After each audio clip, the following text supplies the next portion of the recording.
Muy bien, pues ha llegado el momento de poner en práctica todo lo que hemos aprendido sobre hoja de cálculo, valor del dinero en el tiempo, valor presente neto en particular, el uso de los estados de situación financiera para obtener información relevante, en particular el estado de resultados para obtener el ejercicio del resultado, del ejercicio, y el de situación financiera, en particular los estados comparativos para obtener la variación en el efectivo, que a su vez nos va a representar los flujos de efectivo de nuestra entidad económica. Entonces ustedes tienen ahí en la página la forma de conseguir esta hoja de cálculo que he preparado para ustedes, que se llama Proforma. Entonces la descargan y la abren. Y tenemos una hoja de cálculo con dos hojas, una que se llama Proforma, otra que se llama Amortización. La que se llama Proforma tiene 5 secciones.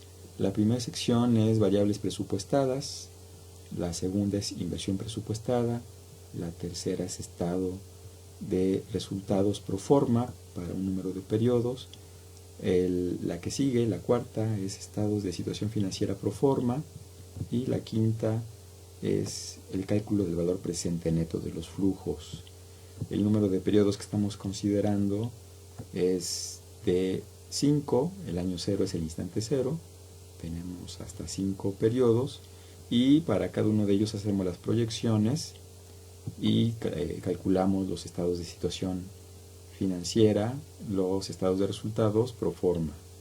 En la hoja de amortización es una tabla de amortización de la deuda que esencialmente nos indica a qué tasa de interés estamos contratando la deuda, el número de periodos al que vamos a contratar una serie de pagos constantes dependiendo del interés y del número de periodos para amortizar la deuda, el pago constante que resulta, los años que nos indican los periodos, en este caso 1, 2, 3, 4 y 5, el pago constante que resulta de la expresión que ya conocemos, donde aquí la tenemos, ¿verdad? Si nosotros desglosamos esta expresión vamos a ver que es la expresión para pagos constantes dados una tasa de interés, un número de periodos n y un valor presente, que es la inversión que realizamos en nuestro proyecto para el instante cero. Vamos a ver más adelante dónde está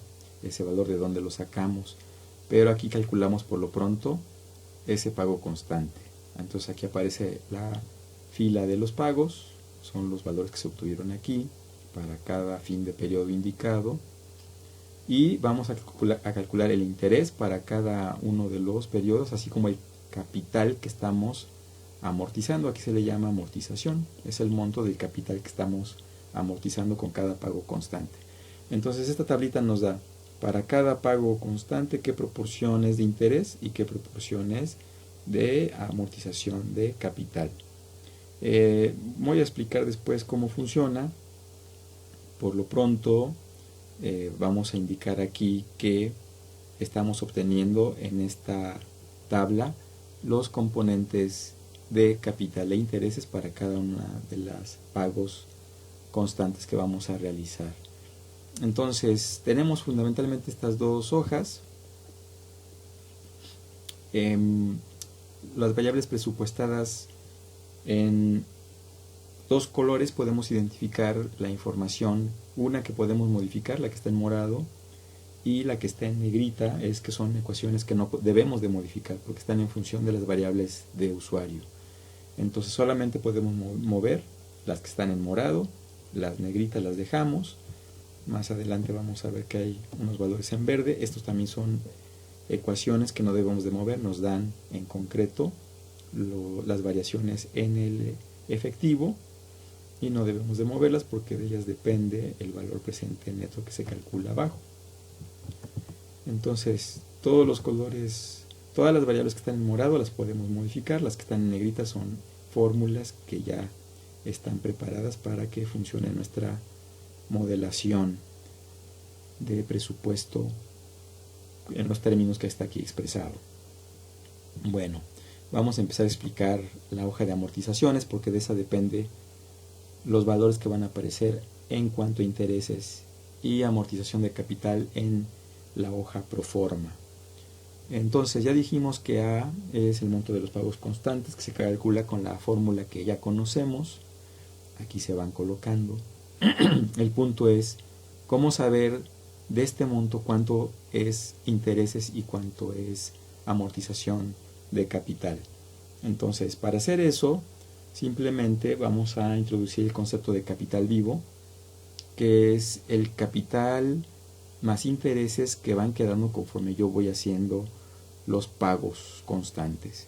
Entonces, en el instante cero, ¿verdad?, yo no realizo ningún pago, pero tengo un capital vivo de 12,000. Este 12,000, si nosotros vemos, es el valor presente de nuestra deuda.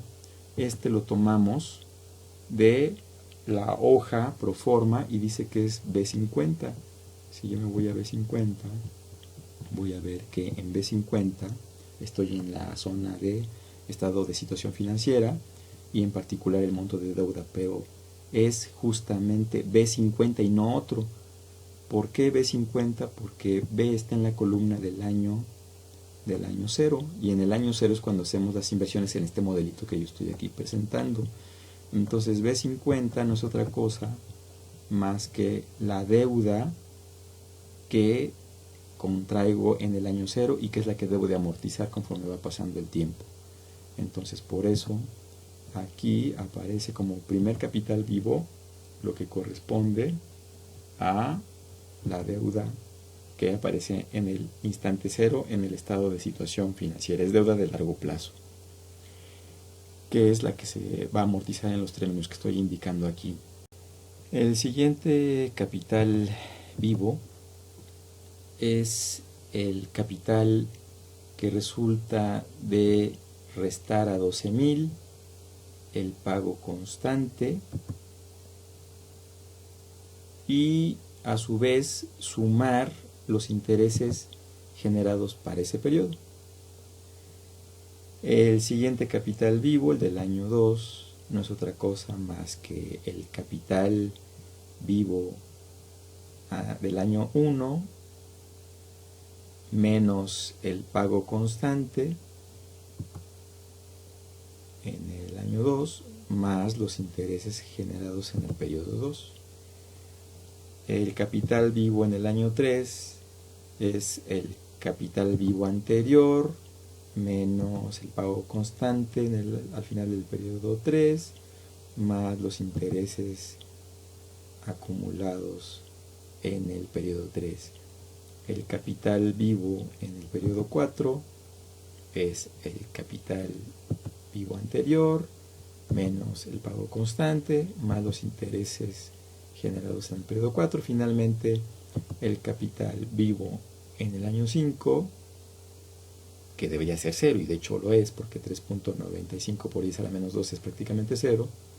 Este a su vez es igual al capital vivo anterior menos el pago constante más los intereses generados en el periodo. Y como es un esquema de pagos constantes, pues era de esperar que para el final del último periodo pues termináramos de amortizar el total de la deuda. Entonces el capital vivo al finalizar el periodo 5 es prácticamente 0. Los intereses en cada periodo pues son simplemente el cálculo de interés con base en el capital vivo anterior y la aplicación de la tasa de interés que estamos indicando, en este caso 7%. Así 840 no es otra cosa más que 12,000 por 7%. Igual en el periodo 2 el interés 693.93 no es otra cosa más que el capital 9.913 multiplicado por 7%. El interés en el periodo 3 no es otra cosa más que el capital vivo anterior 7.680 por 7%. El interés en el año 4 no es otra cosa más que el capital vivo anterior, que es 5.291 por 7%. Y finalmente el interés en el año 5 no es otra cosa más que el capital vivo del año 4, que es 2.735 por 7%. Entonces, tenemos pago constante para el año 1, los intereses que corresponden a ese periodo 1, que están incluidos en el pago constante 1. Entonces, si este pago constante se conforma por pago de intereses y pago de capital, y los intereses que estoy pagando son estos, entonces la diferencia del pago constante menos los intereses necesariamente me arrojan el monto del capital que estoy amortizando. Eso es justamente la última línea. Es la diferencia entre el pago constante y los intereses pagados que corresponden a la amortización del capital. Entonces, para el primer pago de 2.926.6, 840 son pago de intereses, pero 2.086.68 son pagos de capital. En el segundo periodo, de los 2.926.68, 693.93 son pago de intereses y 2.232.75 son pago de capital. En el tercer año, de los 2.926.68, 537.63 son intereses y 2.389 amortización de capital. En el periodo 4, de los 2.926.68, 370.4 son pago de intereses y 2.556.28 amortización de capital. Finalmente, en el periodo 5, al finalizar, de los 2.926.68, 191.46 son de intereses y 2.735 son de capital. Un detalle importante que hay que comentar es que al principio la proporción de intereses es mayor que al final.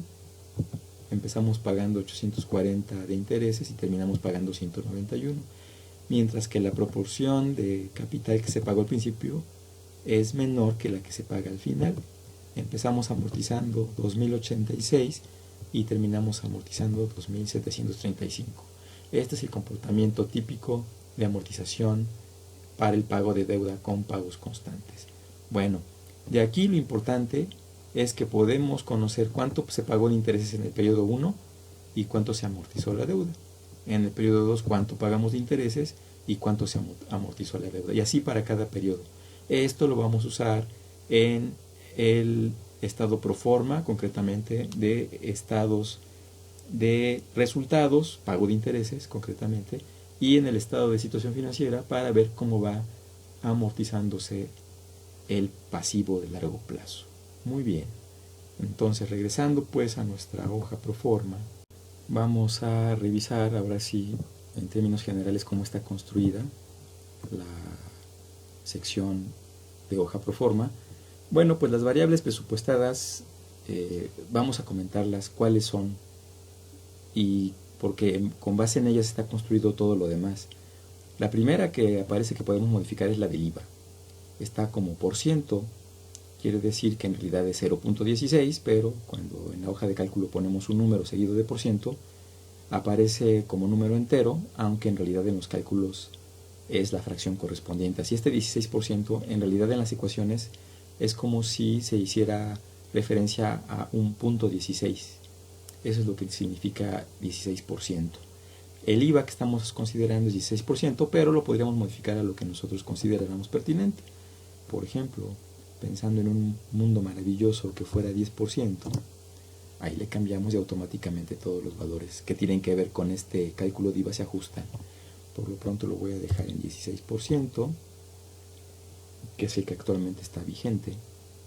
Entonces, esa es una variable que nosotros podemos modificar. Después vienen nuestras proyecciones para la cantidad de productos producidos. Estamos asumiendo que la producción la indico en el número de productos que yo fabrico cada año. Así, por ejemplo, el año 1 estoy asumiendo que fabricamos 1.500 productos, los que sean.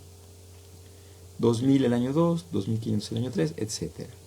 Ahora, por cada producto producido, yo debo de indicar su costo. Por ejemplo, en el año 1, cada artículo me vale 7 pesos. En el año 2 me vale 10, en el año 3 me vale 12.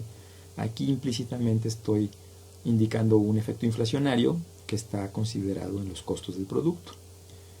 Ahora, por cada producto yo debo indicar qué por ciento corresponde de ese costo a insumos y materiales. Eso es porque el resto es mano de obra. Y la sutileza se debe a que necesito saber cuánto IVA estoy pagando por compra de insumos y materiales. Entonces el IVA pagado es una fórmula que depende del IVA que ya indicamos, multiplicando a la cantidad de productos multiplicados por el costo de cada uno, y eso a su vez multiplicado por la tasa de IVA, lo cual nos da el IVA que tenemos o que debimos de haber pagado por insumos y materiales.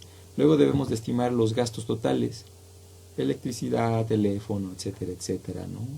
Gastos constantes, rentas, en fin, vamos haciendo nuestra estimación de gastos, ¿verdad?, para poder indicarlo aquí, para cada periodo.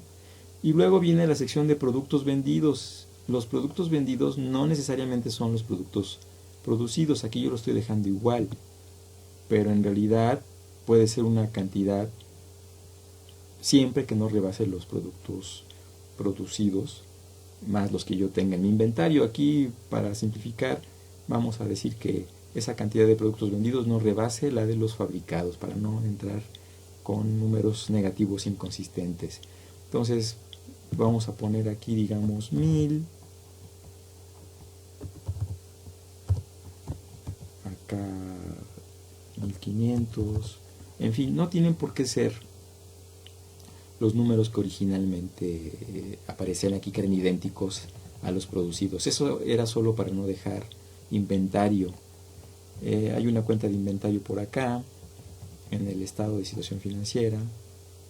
Entonces fíjense ustedes cómo aquí en el almacén van apareciendo unas cantidades de equipos, en términos de que si no vendo todo lo que produzco, pues se me va quedando algo en el almacén. Por eso es que yo prefiero poner aquí 1500, acá 2000, etcétera. O sea, la cantidad que vendemos es igual a la que producimos, para que en almacén no tenga yo nada. Eso es así. Por eso yo elegí poner la misma cantidad que produzco igual a la que vendo, pero se puede modificar siempre que no rebase la cantidad producida. Ahora, cada artículo se va a vender a un precio de venta, que es el precio por producto, y de eso yo voy a recibir un IVA en términos de la tasa que ya marcamos. También tengo que hacer mis proyecciones para ICR en %, para participación de trabajadores en las utilidades también en %, y un % de depreciación. Este % de depreciación me va a dar la depreciación en cada periodo. La depreciación en cada periodo no es otra cosa más que este % de depreciación que afecta, vamos a ver, es de 16 para esta columna, que multiplica a B42, que no se mueve. Quiere decir que en las demás tampoco se va a mover. Siempre es B42 multiplicado por la depreciación. B42 es maquinaria. Maquinaria en el instante cero, debido a que la inversión que originalmente hicimos en el instante cero, que son 24,000, ¿verdad?, yo tengo la posibilidad de asignar esa inversión ya sea a maquinaria o a mobiliario. Ambas son de activo fijo. Normalmente la inversión inicial se va a activo fijo. La proporción que yo tengo para maquinaria la defino en esta expresión. Está en negritas porque yo la definí como el 90% de mi inversión a maquinaria. Luego entonces mobiliario y equipo es la diferencia. La inversión menos la maquinaria me da lo que queda para mobiliario y equipo.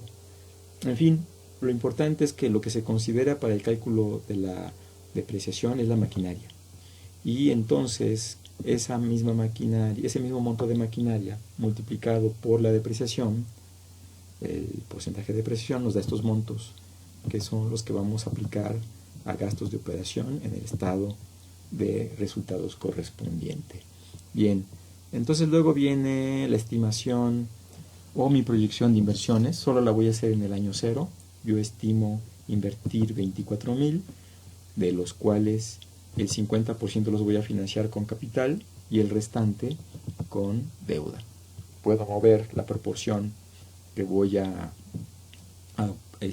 financiar con capital y automáticamente se calcula la otra. Por ejemplo, habíamos visto que el monto de 2.400 era la inversión, y si el 50% se financia con capital, entonces resulta que la mitad, que corresponde al 50% de 24.000, son justamente los 12.000 de largo plazo que habíamos visto que teníamos que ir amortizando, la famosa celda B50.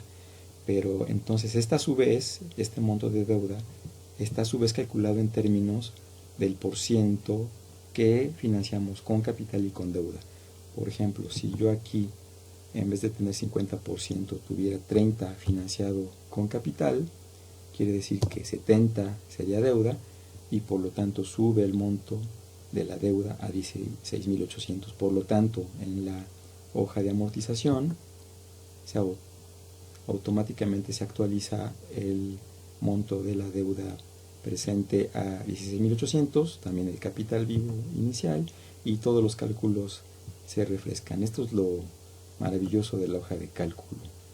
En fin, esa es la razón para poder tener aquí la proporción de capital y de deuda. Eso nos define qué monto va a ser financiado con capital y cuál con deuda, y a su vez cuáles van a ser los intereses y los montos de capital amortizable que van a ir apareciendo en el estado de resultados, en el caso del interés, y en el caso de la deuda, cómo se va amortizando en el estado de situación financiera. Entonces, el estado de resultados no se calcula para el año cero porque no hay ventas en el instante cero. Esto en todo caso es a partir del primer periodo.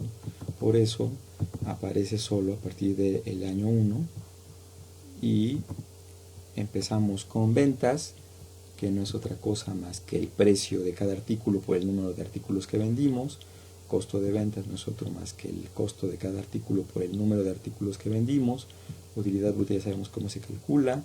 Gastos de operación los estimamos nosotros mismos al colocarlos como gastos totales más el monto de la depreciación. Si lo vemos nosotros aquí, gastos de operación, efectivamente en la fórmula dice D9 más D17. D9, gastos totales, nuestra estimación, más D17, la depreciación, que a su vez está en función del monto del activo fijo, que está en el estado de resultados, o sea, maquinaria y equipo, y este a su vez está definido como una proporción, maquinaria y equipo a su vez está como una proporción de la inversión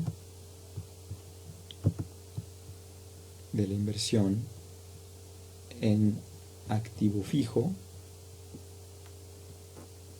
Si nosotros vemos aquí maquinaria, es el 90%, o sea, 0.9 de la B20. La B20 sin duda es inversión. Ahí está. ¿Qué proporción de la inversión le dedicamos a maquinaria? Bueno, con base en eso se calculan entonces las depreciaciones. Por lo tanto, gastos de operación, en resumen, es los gastos corrientes que nosotros estimamos más la depreciación, que se calcula automáticamente. Tenemos la utilidad de operación, por la formulita ya sabemos cómo. Los intereses, que son lo que correspondería al costo integral de financiamiento. Aquí, para ser nada más muy concretos, ese costo integral de financiamiento solo incluye pago de intereses, y ese pago de intereses es casualmente el que calculamos en la hoja de amortización. Si nosotros vemos la fórmula, dice hoja amortización de 10. Para el año 1, vamos a ver, hoja de amortización, vamos a ver cuál es el interés que tenemos de 10. Entonces, aquí por eso tenemos esa referencia, el interés que se pagó en el año 1. Así, todos los intereses están relacionados con la hoja de amortización. Luego, utilidades ISR, utilidad antes de ISR y PTU, ya sabemos cómo se calcula. El ISR y el PTU va a depender de nuestra estimación de ISR y PTU. Y aquí ICR y IPTU no es otra cosa más que la suma del porciento de impuestos sobre la renta más la proporción que vamos a pagar de utilidades a los trabajadores, y todo eso afectado por la utilidad antes de ISR y PTU.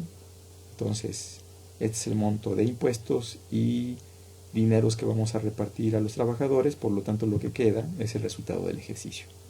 Este resultado del ejercicio ya sabemos que es el que tenemos en la cuenta de capital de nuestro estado de situación financiera para el concepto resultado del ejercicio.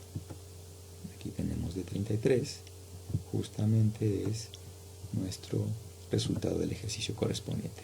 Bien, el estado de situación financiera para el primer instante, el instante cero o año cero, se va a definir de una manera muy particular porque es el primero. Los demás periodos, periodo 1, periodo 3, etcétera, etcétera, se hacen ya de manera idéntica todos. Pero las expresiones para la primer columna son muy específicas. Por ejemplo, el activo, ya sabemos que es la suma del activo circulante más el fijo, etcétera. Ese no hay problema, ese es común en todos. El activo circulante a su vez es la suma de caja más almacén, tampoco hay problema. Pero noten cómo caja sí es variable en el instante cero. Y eso se debe, al igual que el almacén, a que nos dan la oportunidad de poner un monto para empezar como capital de trabajo y también un monto de productos que de alguna manera tengo por ahí disponibles. Entonces, esto yo lo puedo modificar y aquí he puesto, en el caso de caja, un monto estimado para el primer capital de trabajo. El capital de trabajo está en función de lo que necesito para trabajar y eso a su vez está en función de los gastos y los costos de producción aquí en este modelito. Entonces, yo he puesto 15,000, ¿verdad? Ustedes pueden jugar con ese valor. Activo fijo, ya expliqué cómo se obtiene, es la suma de maquinaria más mobiliario, eso es en todos lados, pero maquinaria ya dijimos cómo se obtenía para el caso del primer instante, es una proporción de la inversión, y mobiliario y equipo es el resto, o sea, de esa inversión menos lo que se invirtió en maquinaria y equipo, es lo que queda disponible para inversión de mobiliario y equipo. Luego tenemos los pasivos de corto plazo, IVA por pagar, no los estamos indicando aquí, después van a aparecer IVA por pagar, pero en el instante cero no tenemos. De largo plazo ya dijimos cómo se obtiene la deuda. Capital, pues es justamente la proporción que le corresponde de la inversión, más el capital de trabajo. Si ustedes se fijan aquí, en capital social, ¿verdad? Dice la celda B20 por B21, B20 por B21, ya sabemos que es la proporción que le corresponde de capital, de la inversión, más, dice, B38. B38 es el capital de trabajo, el primer capital de trabajo que está en caja. Eso constituye nuestra primera aportación de los socios. No hay resultados anteriores, no hay resultado del ejercicio, entonces por eso estos están en cero. Y pasivo más capital, ¿verdad? Ya sabemos cómo se obtiene eso, debe de dar igual a activo, lo cual sí ocurre para este primer estado de situación financiera, instante cero, que es el de apertura, como dijéramos, ¿no? Luego viene el estado de situación financiera para el año 1. Aquí decía yo, activo se calcula con base en activo circulante y activo fijo. El activo circulante es a su vez la suma de caja más almacén. Caja está expresado en términos de una ecuación que me permite garantizar que cuadre mi estado de situación financiera. Lo voy a dejar al final para explicarlo, por lo pronto voy a decir que es clave cómo se calcula. El almacén pues no es otra cosa más que la cuenta de almacén del periodo anterior más las lo que se produjo menos lo que se vendió, y esencialmente eso es lo que está expresando la ecuacióncita que está indicada aquí, de 5 menos de 11 por D6, de 5 productos producidos, de 11 productos vendidos, de 6 estamos hablando del costo del producto. En fin, ese es esencialmente cómo se calcula. Luego viene activo fijo, que es maquinaria más mobiliario, equipo.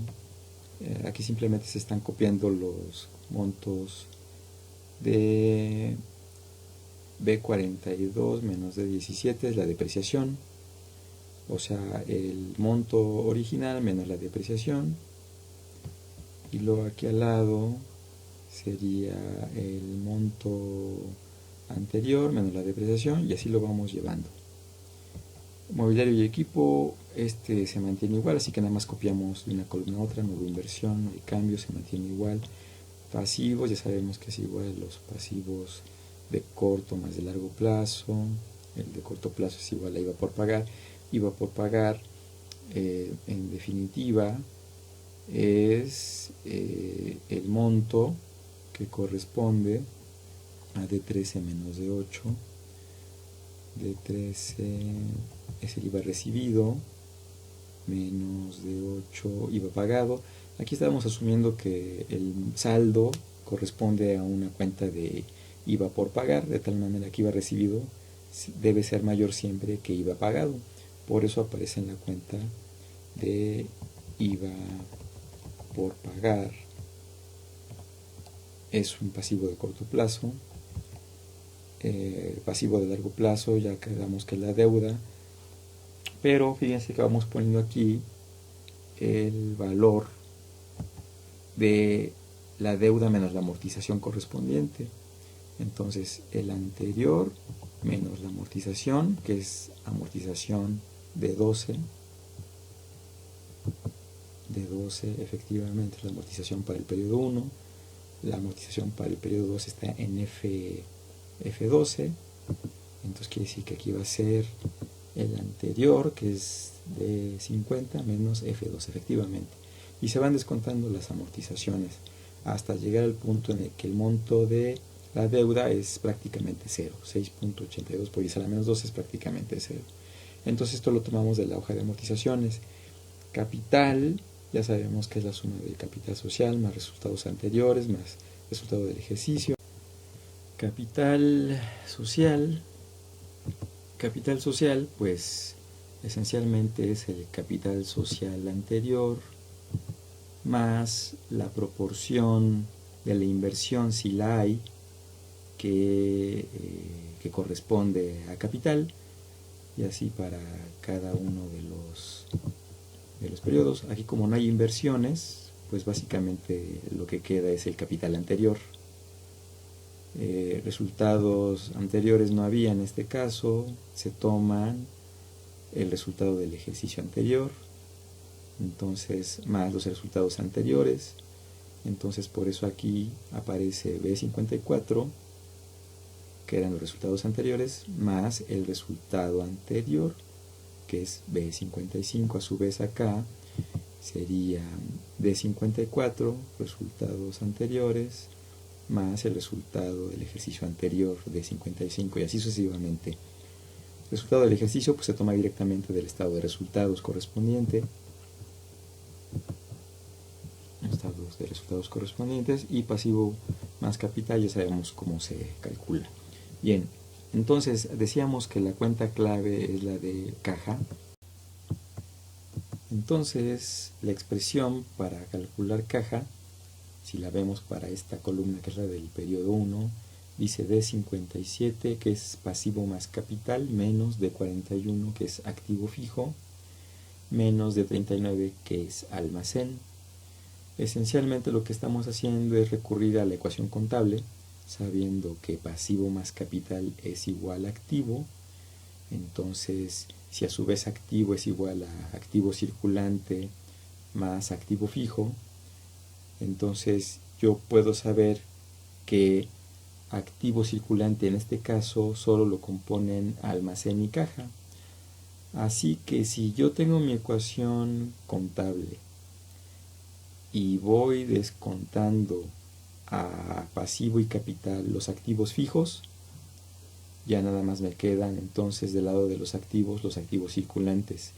Si a su vez quito a pasivo más capital menos activo fijo los montos correspondientes al almacén, ya nada más me queda del lado derecho caja. Y esa es la razón por la cual caja es igual a pasivo más capital menos activos fijos menos almacén.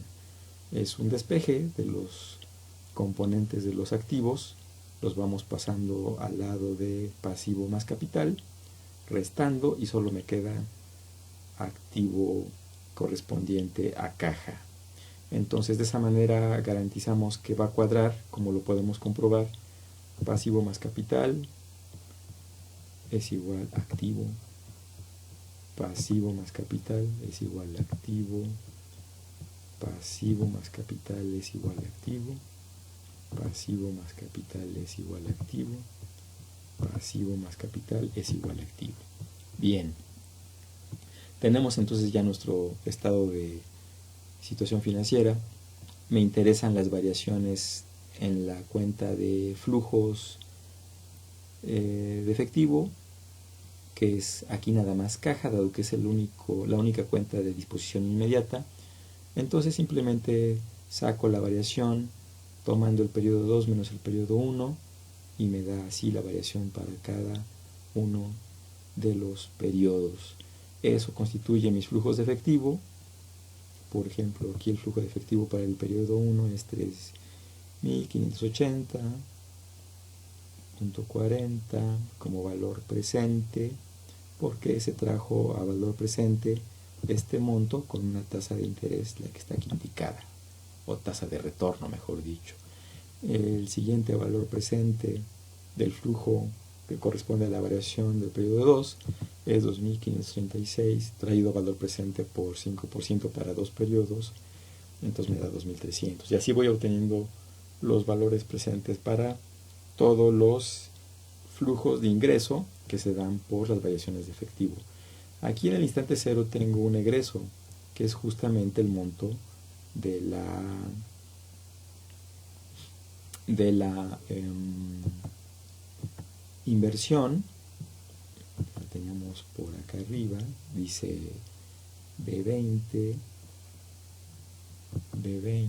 es el monto de la inversión, así es, nada más que como es el instante cero, pues se eleva al periodo correspondiente, en este caso n, que es 62, es 0, por eso queda la inversión tal y como está.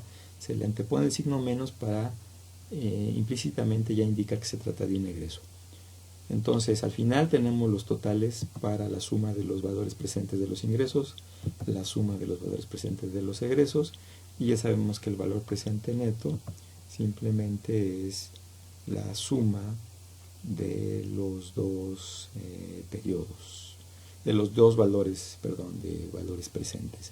Aquí nos dio un valor negativo. Si nosotros regresamos todo a como estaba originalmente, digamos, para que la deuda sea menor, digamos, ponemos 50% de proporción de capital,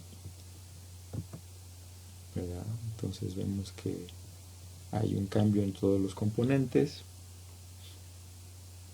Aquí el asunto está en que no alcanzamos a superar los 24.000, necesitaríamos tener mayores ventas. Entonces podemos aumentar el número de ventas. Año 2 digamos que fuera 4.000. Lo que tenemos que producir pues es al menos esos 4.000. Acá digamos que fueran 5.000. Al menos tenemos que producir 5.000. y acá vamos a pensar que sean 6.000, al menos tenemos que producir 6.000,